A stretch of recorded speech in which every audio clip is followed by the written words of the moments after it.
गजेंद्र मोक्षे म्हणजे ना हत्ती आणि मगर हे जे आहे ते पद्मावती सरोवर म्हणून आहे खालचं.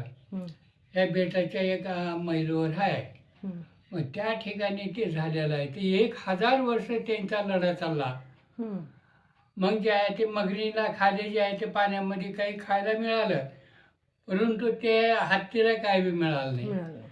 ते रूढ होऊन गेलं. पुन्हा भगवंताचं अखेरीला भगवंताचे जे आहे ते त्यानं जरा थोडं भगवंताचं नामस्मरण करून शिने पुन्हा मग ते विष्णू येऊन शिन त्यांना ते सोडवण केलं. म्हणजे ना हत्तीचा पाय ते सुटल्याच्या नंतर मग जे आहे ते मोक्ष त्यालाही दिला, ह्यालाही दिला. अशा हिशोबाचं जे म्हणून ह्याचं नाव हत्ती बेट. गजेंद्र म्हणजे ना हत्ती.